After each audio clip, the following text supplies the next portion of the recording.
청년 정치인의 눈으로 이번 한 주 정치권에서 벌어진 문제의 장면을 짚어보는 시간입니다. 더 청년 정치 고은영 제주녹색당 운영위원장, 시사평론가인 장해찬 포스트데이터 정책실장 나오셨습니다. 어서 오십시오. 안녕하세요. 네, 이번 주 정치권 문제의 장면 첫 번째 장면 보겠습니다. 네, 어제 국회 외통위에 강경화 외교장관이 나와서 한 말이죠. 네, 이것은 이제 고 위원장이 좀 선택하셨죠? 네. 지금 이란과 미국의 긴장 상황이 계속되고 있는데요. 지금 경제 제재 부분으로 조금 방향을 선회한 것 같기는 하지만 긴장도가 계속 커지고 있는 것은 사실입니다.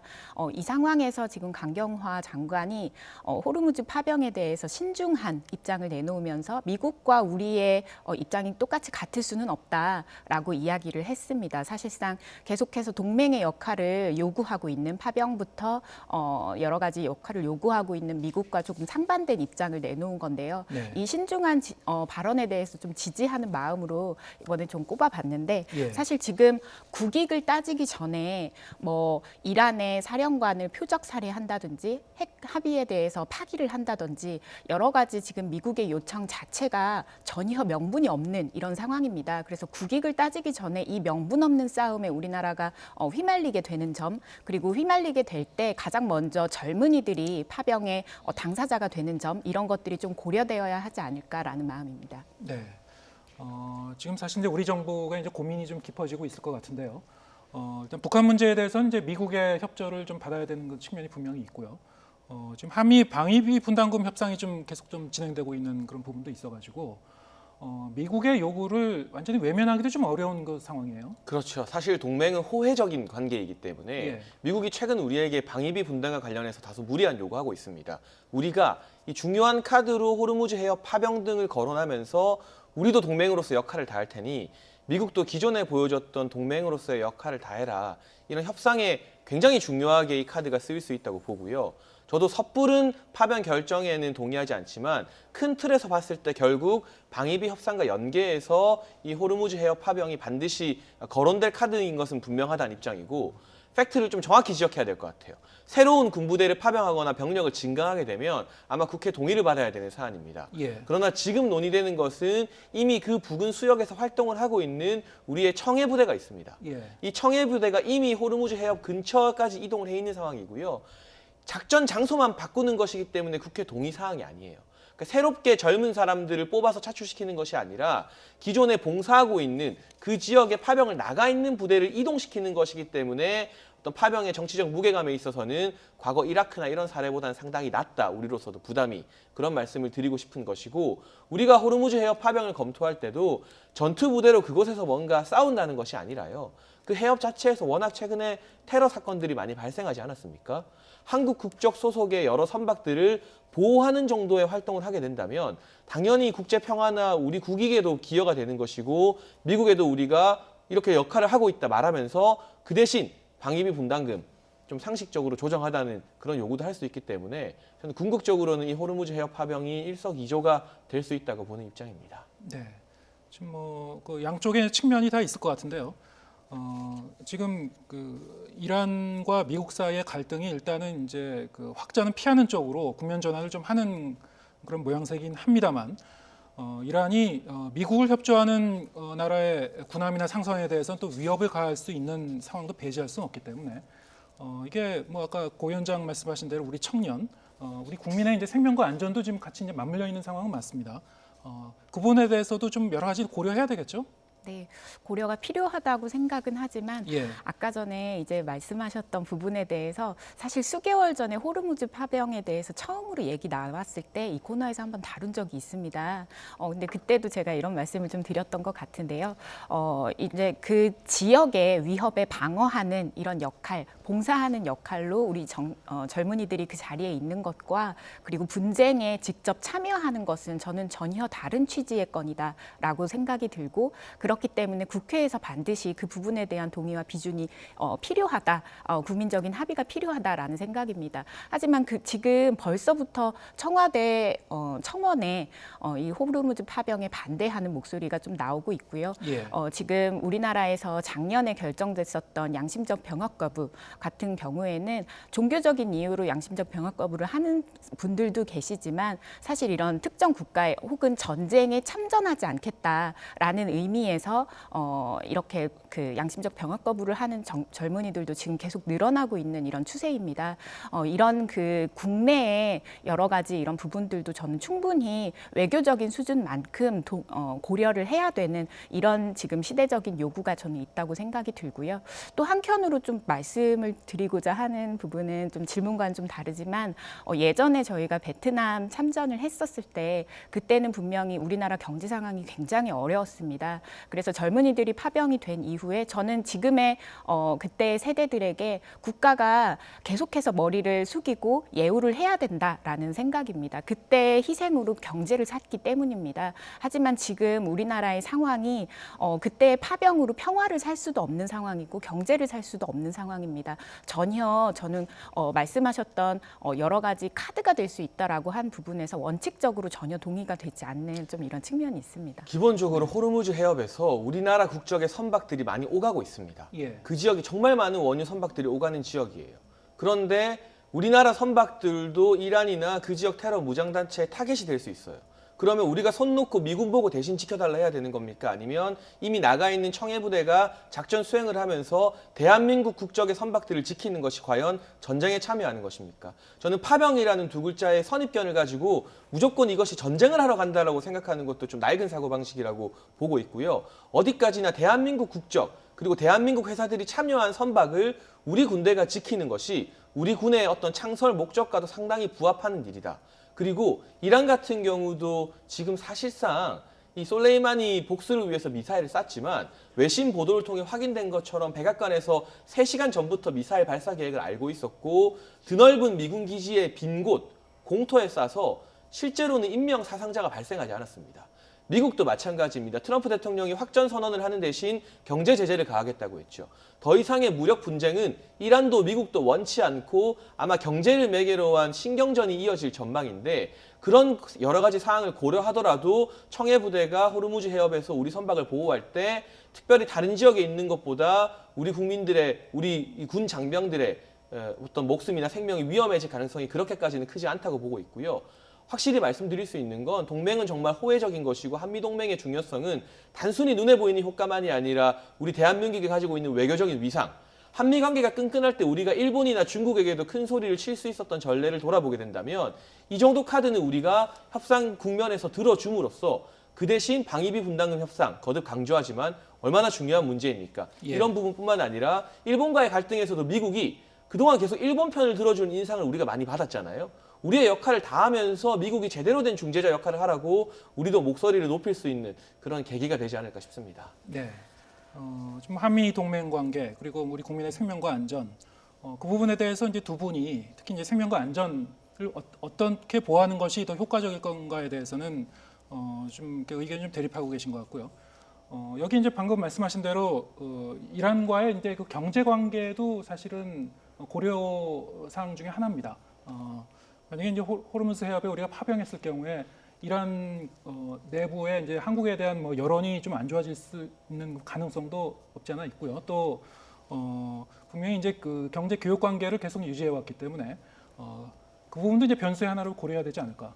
그렇죠. 하지만 우리가 단독 파병이나 예. 아주 극소수의 국가 중에 속하는 것이라면 그런 문제가 대두될 수 있겠습니다만 예. 일본 같은 경우도 요청을 받았고 다른 미국의 주요 동맹국들이 같은 요청을 받는 상황에서 예. 대한민국이 새로운 병력 증강이 아니라 청해부대의 작전 경계를 이전시키는 정도로 참여한다면 예. 이란이 굳이 대한민국을 콕 집어서 경제 제재를 할 대상으로 볼 것 같지는 않고요. 예. 또 한 가지 우리 정부에서 지난번에 논의되는 과정에서 묘안이 하나 나왔는데 미군 주도의 부대에 파병을 하는 것이 아니라 또 제3의 성격을 띤 평화연합군 형태로 파병을 하게 된다면 예. 이것이 미군을 도와주러 가는 게 아니라 제가 앞서 말씀드렸던 것처럼 그 지역의 평화를 유지하고 대한민국 국적 선박을 지키러 가는 것이다. 예. 이런 명분을 가지고 가게 된다면 미군의 요청을 받은 것이지만 실질적으로 미군과 함께 작전을 수행하는 것은 아닌 거죠. 예. 그런 묘안 같은 경우도 우리가 외교적으로 충분히 네. 실리를 찾을 수 있는 카드들이 예. 남아있다고 봅니다. 예, 외교적 카드로 좀 사용할 필요가 있다. 하지만 고 위원장은 신중하게 좀 접근하는 것이 필요하다. 좀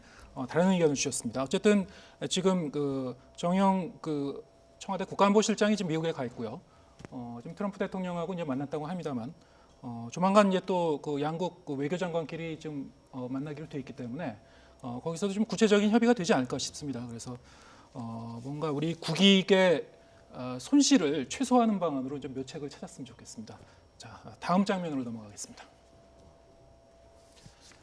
네, 검찰 고위 간부에 대한 대대적인 인사, 일파만파의 이제 파장을 불러일으키고 있죠. 이것은 이제 장해찬 실장이 선택하신 장면이죠. 네, 전 지금 우리가 민주사회에 살고 있는지 독재 정권 치하에서 살고 있는지 이 발언을 보고 좀 헷갈리는데요. 예, 추미애 장관 같은 경우가 윤석열 총장이 명을 거역했다고 말을 했고요. 이낙연 총리도 기다렸다는 듯 여기에 대해서 윤석열 총장을 나무랐고 더불어민주당의 대변인, 수석 대변인도 윤석열 총장에게 항명이라는 프레임을 씌우고 있습니다. 예, 그런데 이번 인사의 본질을 보게 되면 결국 살아있는 권력, 정권을 수사하는 핵심 지휘부를 부산으로, 제주도로 다 뿔뿔이 흩어놓고 예, 문재인 대통령의 대학 동문 후배를 서울중앙지검장으로 그리고 문재인 대통령과 함께 과거 참여정부에서 민정수석실에 있었던 파견 검사들을 요직에 앉혔습니다. 네, 결국 문재인 대통령이 윤석열 총장 임명할 때 살아있는 권력도 엄정하게 수사해달라는 말은 그냥 말뿐인 것이었다는 게 드러났고요. 실제로 그 말대로 수사했더니 다 자천시키고 총장의 수족을 잘라놓고 이제는 윤석열 총장마저도 자르기 위해서 이러한 명분 쌓기를 하고 있는 것 같은데 네, 사실 이게 박근혜 정권에서 윤석열 총장과 한동훈 부장이 국정원 댓글 사건 수사하다가 좌천당했던 것과 저는 정확하게 똑같은 현상이라고 보여지거든요. 예, 박근혜 정권의 적폐를 청산하겠다고 나선 문재인 정권이 왜 박근혜 정권이 했던 일을 그대로 하는 것인가. 그리고 제가 한동훈 부장이 사석에서 이런 이야기를 했다고 전해 들었습니다. 나는 똑같은데 나를 싫어하는 사람들이 바뀌었다. 이재용, 박근혜, 이명박을 수사했던 한동훈과 문재인 정권 조국 전 장관을 수사했던 한동훈 똑같은 검사입니다. 박근혜 정권에서 국정원 수사하다 자천당했던 윤석열과 문재인 정권에서 살아있는 권력 수사하다 수족이 잘린 윤석열도 똑같은 검사입니다. 결국 박근혜건 문재인이건 살아있는 정권을 수사하면 가만두지 않는다는 것. 이것이 보수 진보 이렇게 똑같은데 어떻게 검찰 개혁이 가능할까? 이 부분에 있어서 너무나 절망스러운 마음이 들어서 이 장면을 픽했습니다. 네. 지금 살아있는 권력을 수사하고 있는 검찰 팔과 다리를 자른 거 아니냐, 뭐 이런 의견이신데요. 네. 저도 파격적인 인사라고 생각을 합니다. 그렇지만 단숨에 이렇게 법무부 장악하기 위한 이런 조치였다라는 측면도 분명히 고려가 되어야 하는 부분이 있다고 생각을 하고요. 저는 조금 다른 부분으로 해석을 조금 하고 있습니다. 이제 다시 지난 가을처럼 다시 지금 이런 인사 조치 이후에 정치권뿐 아니라 다시 국민적인 어떤 이 사안에 대한 여론이 다시 나눠지고 있는데요. 이렇게 총선을 앞두고 검찰 개혁, 검찰 인사라는 이러한 조치 이 이후에 또다시 총선을 앞두고 두 개 정당, 두 개의 진영이 또 나눠지는, 그래서 결국에는 그 수혜를 그 두 개 진영이 가져가게 되는 이런 부분들로 지금 드러나고 이런 것들도 고려된 정치적인 결정이 아니었나라는 그러한 해석도 조금 해보고요. 저는 지금 굉장히 다른 포인트긴 합니다만 지금 지역으로 가는 것이 저는 좌천이라고 표현되는 것은 이제 언론도 그렇고 좀 하지 않았으면 좋겠다라는 지역에서 살고 있는 사람들은 굉장히 자존심이 상하거든요. 예, 그런 생각도 좀 들고 저는 결국에는 지금의 이 인사조치 이후에 계속해서 검찰이 살아있는 권력을 수사할 수 있을 것인지 그것이 바로 민주적 통제를 받는 추미애 장관의 결단이었다는 것이 증명이 될 것인지가 이 다음 행보에서 반드시 드러나야 한다고 생각을 합니다.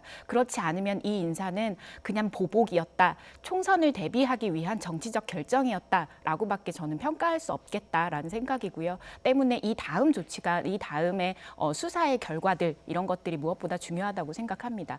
패스트트랙 과정에서 지금 민주당 포함해서 한국당 의원들 대거 기소를 당했는데 이 부분이 과연 성역 없이 여야 관계없이 수사될 수 있을 것인가부터 청와대 비위가 제대로 다뤄질 수 있을 것인지 이 다음에 계속해서 지켜봐야 되는 사안이라고 생각합니다. 네. 다음 주에 검찰의 이제 중간 간부급 인사가 좀 예상이 되고 있는데요. 그러면은 지금 그 청와대 관련 수사를 하고 있는 검찰의 지휘부 중에서 차장 부장급 검사가 또 대상이 될 것으로 지금 예상이 되고 있습니다. 또 평감사도 이동할 건가도 이제 주목이 되고요. 그 내용을 이제 뚜껑을 열고 보면은 실제로 검찰 인사가 지금 그 정권에 좀 불편한 수사를 하고 있는 것에 대해서 뭐 방해를 하기 위한 의도가 있는 것인가, 이것이 좀 분명해질 것 같은데요. 지금 어떻게 전망하시는지요? 이미 이 검사장 인사로 수사하지 말라는 사인이 강하게 드러났고요. 예. 서울중앙지검장에 임명된 이석윤 전 검찰국장 같은 경우는 윤석열 총장 체제에서 조국 전 장관 수사하자 윤 총장 빠지고 별도의 팀 만들자는 제안을 김호수 차관과 함께 같이 했던 사람입니다. 문재인 대통령의 경희대 동문이고요. 그런 사람이 서울중앙지검으로 왔다는 것부터가 향후 새로운 수사의 물길은 막힌 것이나 다름없다. 예를 들면 조국 전 장관 일가 의혹이나 지금 유재수 전 부시장, 울산시장 선거에서 현재 무리로 드러난 사람들에 대해서는 기소가 진행될 수 있을 겁니다. 다만 유재수 전 부시장 감찰 무마와 관련해서 김경수 지사나 청경득 행정관 등이 검찰의 소환 조사를 받았죠.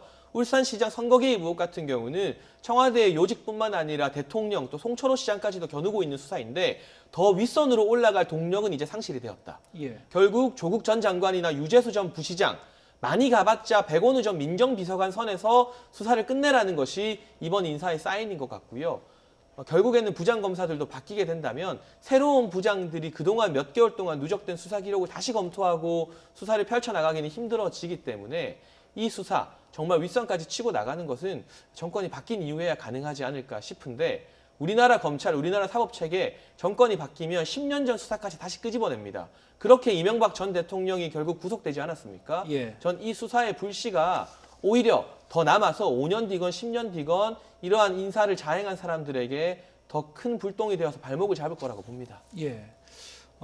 실제로 이제 그 중간 간부급 인사에서도 어떤 비슷한 그 강도의 교체가 이루어질 경우에는 수사인의 물길을 이제 돌리는 그런 결과를 낳을 수도 있고요. 그러면 어떤 조직적인 반발이 있을까요? 어떻게 예상하시는지요? 사실 이렇게 총장에게도 이제 항명을 했다, 명을 거역했다라는 이런 발언들이 장관의 입에서 그리고 청와대 인사들의 입에서 직접적으로 좀 나오고 있는 상황에서 예. 사실 조직적인 반발은 어려울 것으로 예상이 됩니다. 하지만 네. 제가 아까 전에 말씀드렸듯이 이것은 어떤 논평을 하는 입장이라기보다 기대를 하는 입장인데요.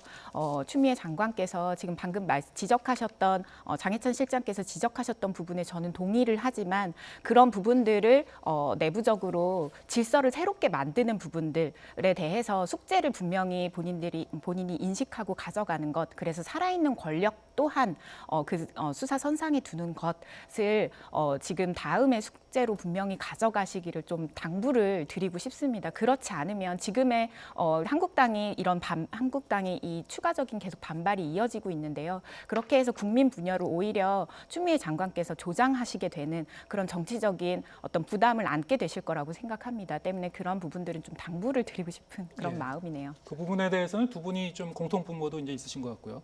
지금 말씀하신 대로 한국당이 좀 계속 강력하게 반발을 하고 있고, 지금 그 추미애 장관을 대검에 고발한 데 이어서 탄핵소추 요구안 그리고 좀 국정조사까지 요구할 태세인데요. 사실 이제 지금 총리 인준안을 갖다 이제 표결 처리해야 되는 그런 그 타이밍에 검찰 인사가 나왔기 때문에 상당히 좀 여야 간의 그 대치 전국이 좀 이어질 것 같아요. 좀 어떻게 전망하시는지? 그러니까 검경 수사권 조정 같은 경우도 합의가 될 듯한 분위기인데 네. 이 인사 문제 때문에 한국당이 강경 투쟁 노선을 고집할 확률이 좀 높아진 것 같고요. 예. 총리 인준도 사실 한국당 없이도 과반 득표 가능하다는 계산이 있습니다만 글쎄요, 이번 인사에 대해서 바른미래당 손학규 대표도 부정적으로 평가를 했고 대한신당이나 민주평화당에서도 썩 긍정적으로는 보지 않는 것 같습니다. 예. 그런 변수들이 정세균 총리 후보자 임명에도 악영향을 끼칠 가능성이 있고 정치적으로도 죄송합니다. 상당히 부담이 많은 일인데 이렇게까지 무리를 했어야 했을까 하는 그런 아쉬움이 또 많이 남습니다. 예, 알겠습니다. 다음 장면 보겠습니다. 네, 어제 이 보수 통합을 위한 통합추진위원회가 이제 발족을 했죠. 이거는 이제 고은영 위원장이 선택하셨습니다. 네. 원래 통합카드는 계속해서 빅텐트 이야기부터 시작해서 수개월간 이어졌던 사안인데요. 네. 이것이 충분히 좀 예측 가능한 자리였습니다. 이 부분에서 지금 새로운 보수당의 입장은 그동안의 새로운 보수당에서 이야기해왔던 보수 재건 3원칙을 예. 좀 강조를 했고 또 전체적으로는 반문 세력을 묶어야 된다라는 이야기가 나왔습니다. 사실 어떤 통합을 통해서 새로운 정치 아젠다나 비전을 국민들께 제시를 하겠다.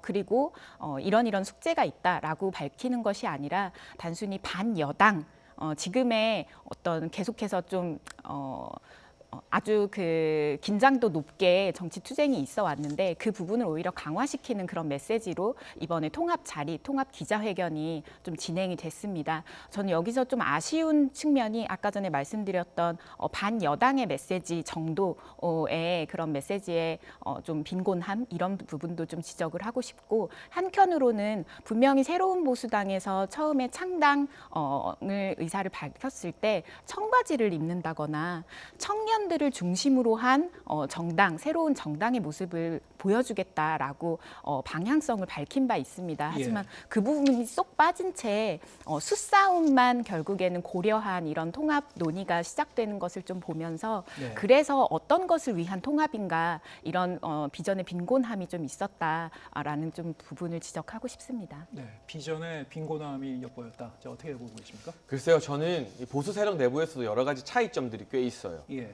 사실 자유한국당과 새로운 보수당 사이에서도 간극이 있고요. 예. 제가 어제 이 새로운 보수당의 이준석 수석준비위원장과 함께 다른 방송을 하면서 통합 이야기를 많이 했는데 저랑 생각이 다른 부분도 꽤 있더라고요.